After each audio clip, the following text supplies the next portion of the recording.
You gotta know how I feel to be hungry, how I feel to be thirsty.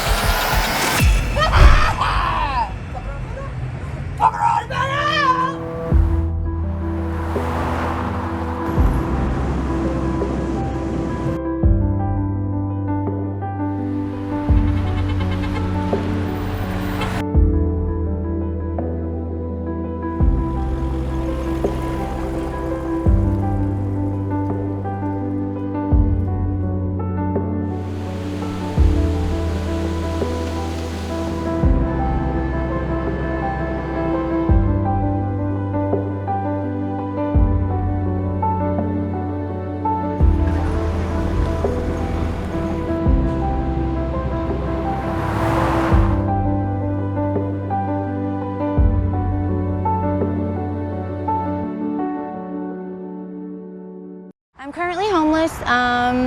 We kind of just move from place to place as we can. Welcome, Homeless Life Stories. This is Las Vegas, America's ultimate playground. Neon lights never sleep, supercars glide down the strip, beautiful women fill the night, and casinos stay awake till dawn. But behind those glittering streets are people who don't even have a proper meal to eat. Have you ever thrown half a burger into the trash and forgotten about it just 5 seconds later? In Las Vegas, that unfinished meal would be a hearty, even fancy dinner for people experiencing homelessness.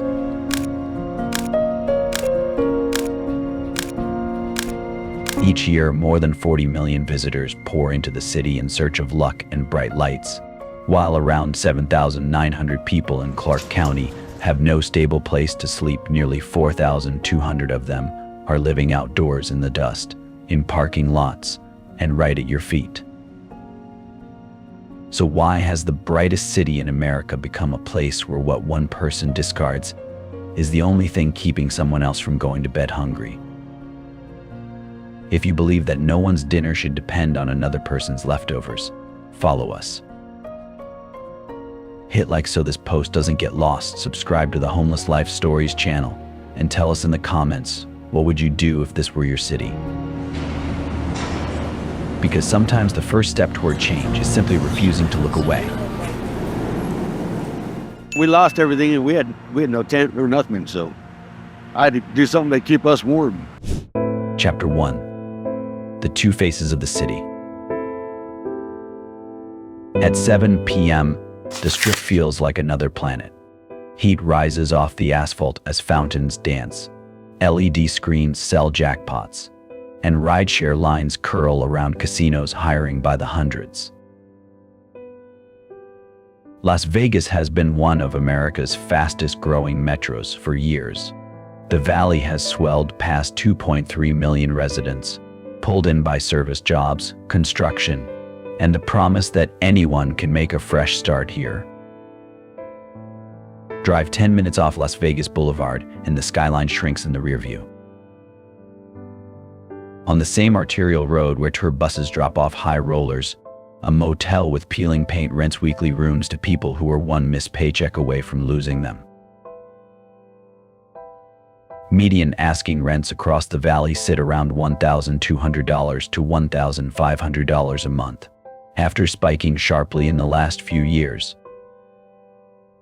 While fair market rents rose about 20% in a single year between 2022 and 2023, far faster than local incomes. In one parking lot, you can see both faces at once. A valet line of luxury SUVs on one side of a wall, and on the other, a row of aging sedans where people are sleeping in the backseat with everything they own stuffed into trash bags.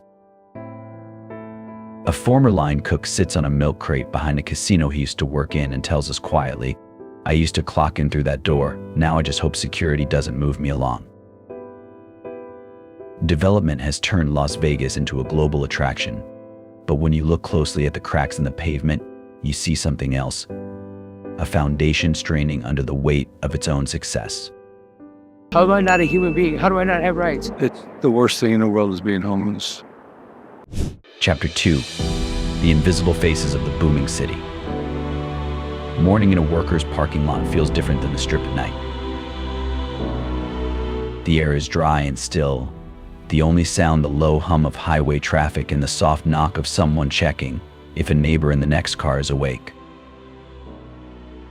A woman in her 50s cracks her minivan door, straightens the work polo she hung from the rearview mirror overnight, and tells us, "I shower at the gym, I go to work. I smile at guests, they have no idea I sleep in this lot." Las Vegas's service economy depends on people like her dealers, housekeepers, cooks, security guards. But when rents jump 25 to 40% over a few years, and older mobile home parks are bought out or redeveloped, many of those same workers are pushed out of traditional housing. Families who once split a modest apartment now pack into weekly motels on Boulder Highway, where one unexpected medical bill or a slow month in tips is enough to trigger an eviction. Some never make it back into a lease.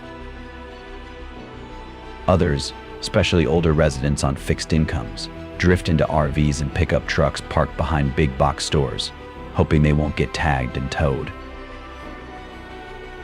On a side street not far from the strip, we meet a retired casino porter who now lives in a faded camper with a busted window taped over. He shows us his old employee badge still clipped to a lanyard. "I gave this place 30 years, he says. "My legs went bad, the hours disappeared, the rent didn't." Homelessness here isn't an anomaly on the edge of a thriving city. It is what happens when the engine that runs the city speeds up, and some people get thrown from the wheels. Just decided that we were scumbags or something. Chapter 3, Under the City, where the lights end and endurance begins. Leave the strip, head toward the wash, and Las Vegas reshapes itself again. The neon fades to sodium orange streetlights, then to the flat gray of concrete channels built to catch the flash floods that roar off the desert mountains. Beneath those channels, hidden under manhole covers and graded stairways, lies another version of the city, roughly 200 miles of storm drain tunnels running beneath the valley. Designed for water, not people, but now home to some of the county's 4,200 unsheltered residents. The air inside is cool and damp, the light a thin strip at the far end of the tunnel. You hear the drip of water, the shuffle of someone rearranging a pallet bed, the distant rumble of traffic above. Down here, people have drawn chalk lines between spaces, stacked plastic crates into makeshift shelves, and pinned family photos onto the concrete. A man who introduces himself as Anthony waves us over to his corner, where a small battery-powered lantern glows. "Up there. They're always telling you to move," he says, pointing toward the ceiling. "Down here I can lock my stuff with a bike chain and sleep without one eye open." For many, the tunnels feel safer than an exposed sidewalk or a crowded shelter dorm.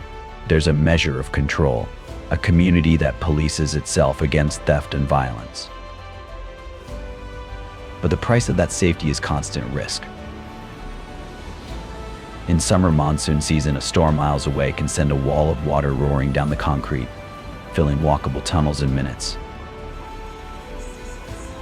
Outreach workers carry stories of people who went out for a cigarette and came back to find their entire camp swept away. Some never make it out in time. The city's tourism brochures never mention the world beneath the casinos. But if you stand long enough in these tunnels, you realize this isn't a story about mole people. It's about human beings trying to salvage a little dignity at the very bottom of the system. Chapter 4, The Cost of Breathing, when living expenses outrun lungs. Back on the surface, the numbers tell their own story. Clark County's latest homelessness census counted 7,906 people without stable housing on a single January night, up 20% from the year before. During that same period, home prices in the region jumped by more than a third. and typical rents climbed around 20%, while incomes crept upward at roughly half that pace. In plain terms, the cost of staying inside shot up much faster than the money people earned to pay for it. Longtime residents who once relied on older, cheaper mobile home parks now watch as those parks are sold, rezoned, and replaced with mid-rise luxury apartments. Notices go up, lots are cleared. People with modest pensions or disability checks find that even the cheapest replacement units are hundreds of dollars beyond their reach.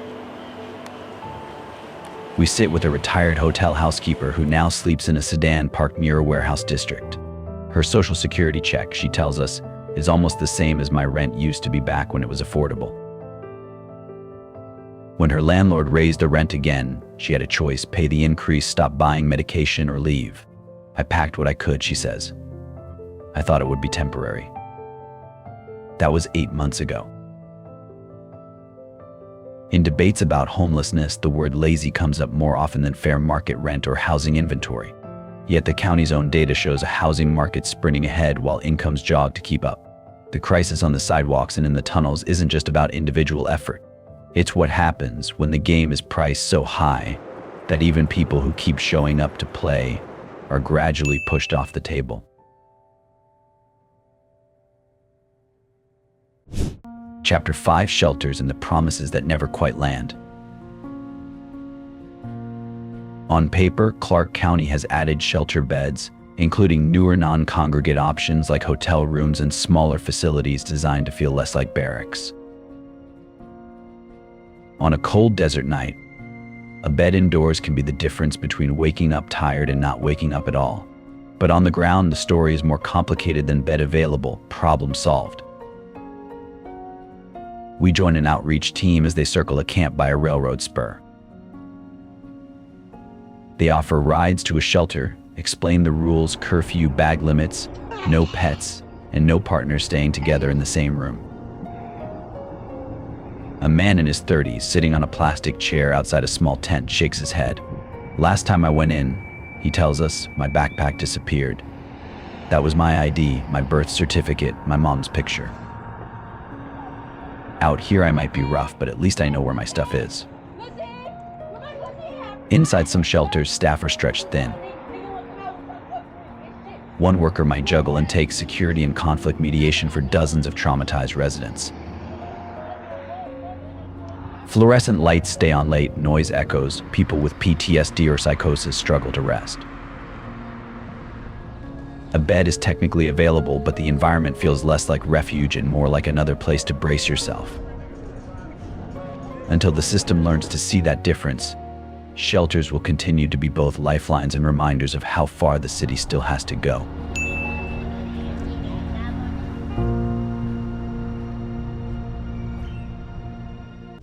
Chapter 6: Paper Walls, when one file can decide a life. If the tunnels are built from concrete, the barriers in the offices uptown are made of paper. The Federal Housing Voucher Program Section 8 is supposed to be a bridge out of homelessness. In reality, for many people in Las Vegas, it looks more like a distant island. Waiting lists stretch for years and open only briefly. Applications require IDs, social security numbers, old lease documents, the very things most likely to be lost in an eviction, a sweep, or a night in a crowded dorm. We sit in a lobby chair as a man in a faded work shirt explains his timeline to a caseworker, laid off from a casino job, evicted from an apartment he'd lived in for 8 years, couch surfing until his welcome runs out, then sleeping in his truck. He has no recent pay stubs, no copies of his old lease, and the landlord who once praised him as reliable doesn't return calls now that he's behind on the last month's rent. Without documents, I can't approve you, the worker says, apologetic but firm. Come back when you have them. He walks out into the heat, no closer to housing than when he came in. Meanwhile, affordable housing projects that could ease the pressure run into their own walls. Construction costs that balloon after budgets are approved. Neighbors who oppose those people moving in nearby, and funding streams that run dry halfway through. County reports note how shelter capacity has grown, but even they acknowledge that rents and home prices have raced ahead of wages, creating an affordability gap that policy hasn't yet bridged. Homeless Life Stories has one uncomfortable observation after months in this city: the deeper a person falls, the more complex the system we ask them to climb back through.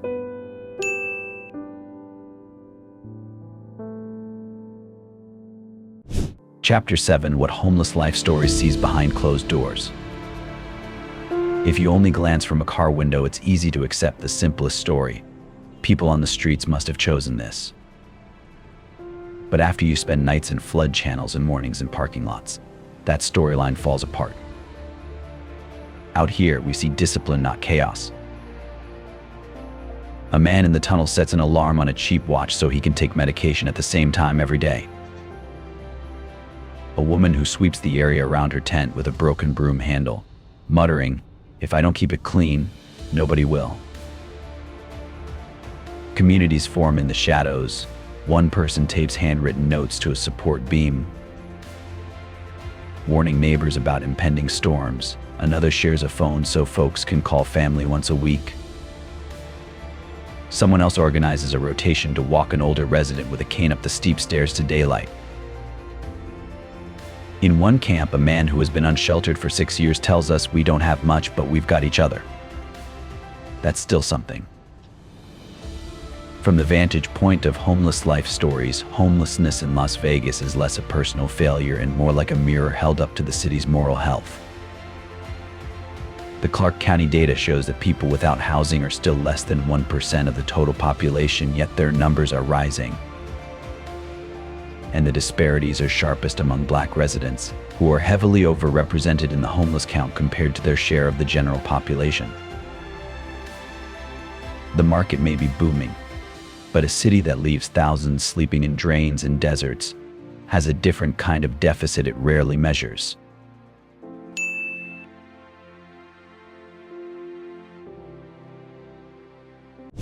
Chapter 8: The Smallest Hands Holding the City Together. Just before dusk, a white van pulls up to a vacant lot where tents sit in the shadow of a freeway overpass. The sliding door opens and volunteers begin unloading crates, bottled water, socks, simple meals, and clamshell boxes. A man who once lived in these tunnels steps out holding a clipboard. "I got my place last year," he tells us with a grin. "Now I come back on Thursdays. I remember what it felt like when nobody showed up." Across Las Vegas, the quiet infrastructure of compassion runs on donated time and thin budgets. A church downtown opens its showers twice a week so people can rinse off desert dust and job interview nerves. A small nonprofit sets up portable washers and dryers in a parking lot, letting people spin the smell of the streets out of their clothes for an hour.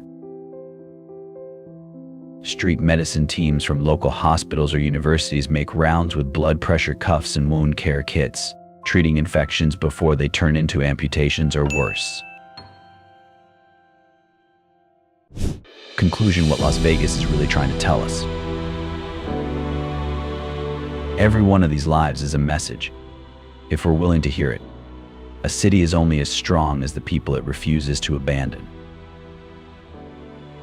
Clark County's own report notes that people without housing still make up less than 1% of the population, a statistically insignificant fraction. But statistics don't capture what it means to lose your front door, your privacy, your place in the world. They don't capture what it does to a community to step over neighbors in the rush to work or entertainment, or what it does to our conscience when we start calling that normal. Real change in Las Vegas won't come from one more convention about innovation or another ribbon cutting on the strip. It will come when voters, neighbors, faith communities, and leaders decide that no one in this valley should have to gamble with flash floods or freeway noise just to sleep.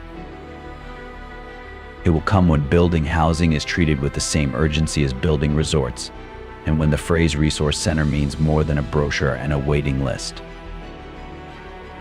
For now, Homeless Life Stories can do one thing consistently: keep showing you the places the spotlight doesn't reach and the people most of the city has stopped seeing. If you believe these stories matter, if you think a city's greatness should be measured not just by how bright it shines, but by how few people it leaves in the dark, subscribe to Homeless Life Stories. We don't tell these stories to scare you. We tell them in the hope that, together, we might change what happens next.